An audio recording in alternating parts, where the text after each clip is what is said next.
الدكتور صاحب عمري ورفيقي وزميلي من لما كنا في اعدادي. مراتي خانتني معاه ورمتني. علشان ايه؟ ان هو بيعرف اكتر وبترتاح معاه اكتر في السرير وبيمتعها اكتر مني.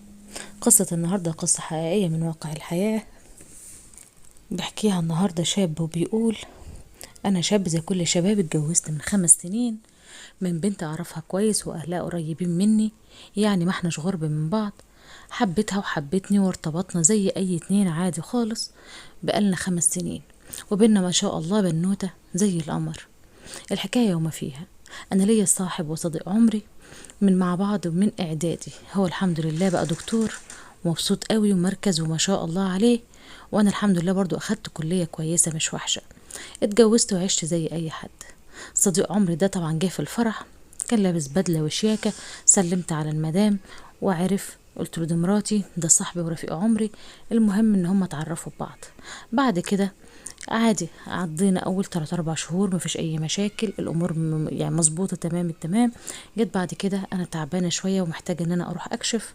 طيب ماشي، انا هكلم زميلي الدكتور ده وروح اكشفي وطمني على نفسك. وفعلا بعتها للدكتور بحكم شغلي ان انا مش فاضي، واحنا ساكنين بعيد عن والدي ووالدتي وبرضه بعيد عن اهلها. راحت للدكتور لوحدها، الحمد لله حامل ومش عارف ايه والدنيا جميله وخلاص على كده وخلفنا. كل ده كان عندي زميلي الدكتور ده، كنت واثق فيه اكتر ما بثق في نفسي. كنت بعتبره اخويا لان انا ماليش اخوات رجاله. كنت بعتبره اخويا وصاحبي ورفيق عمري، اللي في اي وقت لو اتزنقت في اي حاجه او محتاجت اي شيء هو اللي هيكون سندي وفي ظهري. وفعلا بقت كل شويه انا تعبانه وراح للدكتور تمام مع السلامه. مفيش غير مره او مرتين اللي كنت كل ما افضى بروح معاها فيه، وكنت بحس بنظرات غريبه ما بينهم، بس كنت بكدب نفسي واقول: عيب يالا، ده اخوك، ده صاحب عمرك، ده رفيقك، ده سندك في الدنيا. اياك تفكر في حاجه زي كده. وفي يوم على اليوم لما هو كان بيجي الاقيه احيانا: انا جاي عندكم زياره وجيب شيء وشويته وهو جاي ويجي زياره، الاقي مراتي متعمده ان هي تلبس لبس جديد، لبس شفاف من نوعا ما، وتقعد وواخده راحتها على الاخر. حتى انا لاحظتها وقلت لها: ايه اللي انت لابسه ده انت عارفه ان صاحبي جاي وازاي تلبسي اللبس ده؟ ترد تقول لي: انت اصلا انسان شكاك، ما بقاش كمان الا صاحب عمرك ورفيقك، الكمان هتشك فيه؟ ده لبس عادي والناس عم بتقعد بيه عادي مش فيها اي حاجه، وناس كمان عم بتخرج بيه بره البيت. كنت بسكت للاسف.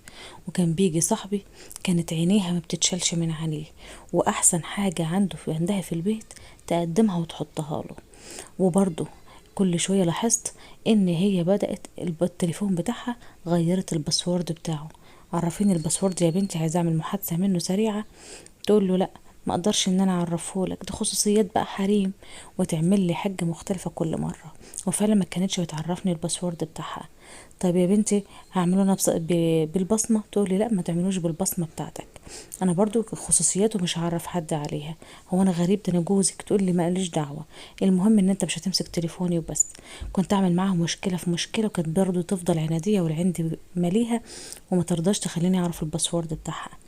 واحدة واحدة بدأ الشك يدخل في قلبي، كل ما أكلم صاحبي ألاقيه مشغول، كل ما أرن عليه ألاقيه مشغول، أرن عليها في نفس التوقيت ألاقيها مشغولة، مسافة دقيقة واحدة أرن عليه تاني ألاقيه بقى متاح وعاد، وأرن وبيضرب جرس وهي نفس الطريقة. دايما كنت لما ببقى فاتح فيس ألاقيها فاتحة وهو فاتح. برضو الواتس أكون أنا فاتح واتس ألاقيها متصلة وهو كمان متصل. ربكم الحق، الشك بدأ يدخل في قلبي والفار بدأ يلعب في عبي زي ما بيقولوا. ايه اللي بيحصل من ورايا ومن ورا ظهري ده؟ لحد ما في وقت من الأوقات قلت خلاص، أنا لازم أعرف ايه اللي بيجرى واللي بيحصل من ورا ظهري. أنا كنت كل كام يوم بحكم شغلي كنت ببات ليلة أو 2 بره البيت، كل أسبوع 10 أيام أو أكتر أو أقل تبع ظروف شغلي. وبالفعل كنت ببات واجي رايح تاني يوم الصبح الشقة الاقي الباب مقفول بالترباس من جوه. افضل اخبط، طب انا معايا المفتاح، افتح ما يتفتحش، بتبقى قافله بالترباس. افضل اخبط فين وفين على ما تفتح لي، الاقيها طالعه شعرها منكوش ولابسه قميص نوم والدنيا مش تمام خالص وكانها مدعوكه في السرير زي ما بيقولوا. اقول لها: انت عامله ليه كده وانت نايمه بالطريقه دي ازاي؟ انا مش موجود ولابسه اللبس ده لمين؟ تقول لي: لنفسي يا حبيبي، كمان هنبقى في الحر وما البسش اللبس ده. طيب تمام. مره واتنين و10 و20، لحد ما في يوم صاحبي ده لسه بيكلمني وانا كنت نازل من الشغل وكنت خلاص رايح البيت، فقال لي انت فين؟ ربكم والحق. قلت ايه اللي عاوز يجي سهر معايا وانا هلكان وطالع عينيا في الشغل النهارده، اروح افصل وانام. قال لي انت فين؟ قلت له ده انا مسافر مش هبات النهارده في البيت. قال لي اكيد يعني انت مش هترجع امتى؟ قلت له ان شاء الله على بكره زي دلوقتي، على بكره اخر النهار هكون موجود في البيت. قال لي خلاص انا كنت بسأل عليك علشان اجي اسهر معاك شويه. قال له لا، انا ورايا سفريه ان شاء الله وطالع دلوقتي بامر الله. قال له يعني انت مش رايح البيت دلوقتي؟ وقال له لا. قلت له لا. جيت قلت اروح بقى الحمد لله، اروح اخلص شويه الشغل اللي في ايديا واروح على البيت. اشتريت شويه طلبات من بره للبيت، قلت هروح على البيت على طول افصل عن العالم وانام لان هلكان وتعبان. روحت البيت، جيت افتح الباب لقيت الباب ما بيفتحش، اعمل في الكالون بالباب بالمفتاح مش راضي يفتح. فضلت ارن الجرس بغباء بقى، لان انا خلاص متدمر نفسيا ومش قادر ان انا اشوف قدامي من كتر الالم اللي في جسمي، لان بالفعل انا فاصل ومحتاج انام وحاسه ان جسمي مكسر. فضلت اخبط جامد واضرب الجرس، فين وفين على ما المدام فتحت لي ولقيتها طالعه لي بقميص نوم وشعرها منكوش. في ايه يا حبيبي انت ايه اللي جابك دلوقتي؟ انت مش قلت ان انا مسافر؟ قلت لها ومن اللي قالك ان انا مسافر؟ انا قلت لك ان انا مسافر؟ قالت لي لا لا، واتلجلجت في الكلام بطريقه غبيه جدا. قلت لها ومن عرفك ان انا مسافر؟ الكلام ده انا ما قلتوش غير لصاحب الدكتور. ايه اللي عرفك ان انا مسافر؟ قالت لا ده هو كان بيكلمني في التليفون وبيسالني عليك وبقول له مش عارفه لسه ما جاش. قال لي ده هو مسافر. وقلبت لي الكلام راسا على عقب، وبالفعل كل ده وهي ماسكه الباب وبترتعش من جواها. زقيت الباب قلت لها انت واقفه لي على الباب كده ليه؟ اتحركي خليني ادخل البيت. قالت لي طب اصبر شويه بس مش عارف ايه وتحجج. طب انا كنت عايزه طلب ضروري من تحت وكده. قلت لها بعادي عشان انا فاصل، رميت كل الاكياس ورا الباب اللي انا جايبها ودخلت. وبالفعل دخلت على اوضه النوم بتاعتي عشان ارمي جسمي على السرير، لقيت السرير متبهدل فعلا بطريقه مش حلوه ابدا على الارض. دخلت ولقيت علشان ربنا قادر ان هو يكشفهم، صاحبي ده كنت انا وهو شارين شرابات شكل بعض بالظبط، وكنا مع بعض في اليوم ده. احنا بنشتري هدومنا مع بعض وبنشتري حاجتنا كلها مع بعض. في اليوم ده انا شرابي ده كنت لابسه في رجليا اللي هو شكله شرابه بالظبط. وبالفعل جيت ابص لقيت جنب رجل السرير فردة شراب.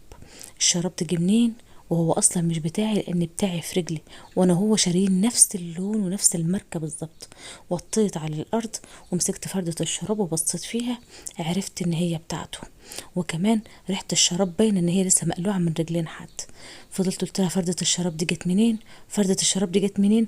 ما تردش. تقول ما اعرفش ده اكيد بتاعك. قلت لها بتاعي في رجلي. تقول لي ما اعرفش هي جت منين هنا. مسكتها ما حسيتش بنفسي غير وانا بلطش فيها بالاقلام وبالضرب في كل حته في جسمها لحد ما لقيته خرج لي من الدولاب. تتوقعوا ازاي منظري في الوقت ده وانا مذهول ومش قادر امسك نفسي وقادر امسك اعصابي؟ لقيته طالع لي ملفوف لي في ملايه من الدولاب. سيبها هتموت في ايديك. انا فعلا كنت هموتها من شده عصبيتي وشده غضبي، واللي حسبته لقيته صح. لقيت صاحبي وشريك عمري وسندي في الدنيا زي ما كنت بقول واخويا، لقيته طالع لي من دولابي من غرفة نومي بملاية ملفوف وقول لي سيبها هتموتها في ايدك. انا وقفت مكاني اتبلمت، ما تعرفش اتبلمت، صدمت، اتقهرت، اتكسرت، ما بقيتش عارف انا حاسس بايه بالظبط. انا في جوايا قلبي بيدشدش 60 مليون حتة على الارض ومش عارف اعمل ايه. صدمتي في مراتي، حب عمري وعشرة عمري، ام بنتي، ولا صدمتي في صاحب عمري ورفيقي وسندي وظهري في الحياة؟ مش عارفة الاقيها منين ولا منين. ما حسيتش بنفسي غير وانا بقى على الارض. ما عدتش حسيت ولا دريت بالدنيا بعدها. لقيت فين وفين لقيت حد بيصحيني، لقيتها مراتي. فقت قلت لها هو فين الكلب الخسيس الندل؟ راح فين؟ ومسكتها ما حسيتش بنفسي غير ضرب تاني تاني تاني بكل ما فيا من قوة، بكل ما فيا من غل وحقد، بكل ما فيا من انسان حاسس بالخيانة والقهر والكسرة. فين وفين لحد ما قعدت في الارض من كتر الضرب وقالت لي هقول لك على كل حاجة وهعترف لك بكل حاجة. قعدت اصلي على النبي واستعيذ بالله من الشيطان وقعدت على حرف السرير. قلت لها قولي لي يا خاينة يا بنت الكلب، انا اسفه على اللفظ، قولي لي على كل اللي حصل. قعدت تحكي لي وتقول لي انا بصراحه على علاقه معاه ومش من دلوقت، من زمان قوي، من اكتر من 2.5 سنين. كل ده انا مش واخد بالي. قالت لي ايوه فعلا، لان انا كنت بروح اكشف عنده. مره يقول لي يا بخت صاحبي بيكي، مره يقول لي ايه الجمال الجميل ده، ايه الجسم الجميل ده، بيحببني في نفسي، بيحسسني ان انا احلى انسانه في الدنيا. انت طبعا كنت مشغول عني بشغلك. وقلت لها ده ذنبي ان انا مشغول وبجيب لك وبأمن لك مستقبلك ومستقبل بنتنا؟ هو ده ذنبي انك تخونيني مع صاحبي؟ الشيطان لعب بيا، الشيطان لعب بيا وضحك عليا، وهو كان دايما بيحببني في نفسي وفي جسمي، وحسيت انه بيحب جسمي لحد ما وقعت معاه في الرذيله. طب احكي لي، اتقابلت معاه كم مره؟ كتير وما اقدرش اعدهم. صاحبة عمري ورفيق دربي وحياتي، دمروني وكسروني واهانوني وذلوني. انا مش عارف اعمل ايه. تتخيلوا ان انا مش عارفه اطردها، مش عارفه اضربها، مش عارفه اقتلها، مش عارف اعمل فيها ايه. انا حاسس ان انا بدون لا وعي، حاسس ان انا مش مدرك، حاسس ان انا عايش في دنيا تانية او مصدوم او مكسور. انا مش عارف، احساسي اللي جوايا ملخبطني. ارميها واطردها واطلقها؟ بس عايز انتقم، عايز انتقم لشرفي والعرض من صاحبي واعز الناس على قلبي. بس مش هاين عليا، ازاي يكسرني بالطريقه دي؟ يبقى لازم يهون عليا. شوروا عليا وقولولي انتقم منهم هما الاتنين ازاي. عايزه انتقم لكسرة قلبي اللي انا حاسسها، عايزه انتقم من صاحب عمري ومن مراتي عشرة عمري. قولولي اعمل ايه علشان ناري تبرد. استودعكم الله. ده قصة حقيقية لشاب من واقع الحياة، وبيحكيها من قلبه ودموعه مالية عينيه. استودعكم الله الذي لا تضيع ودائعه، وفي امان الله. ويا ريت ما تنسونوش من اللايك والاشتراك في القناة وتفعيل زر الجرس عشان يوصلكم كل جديد. مع السلامة، في امان الله.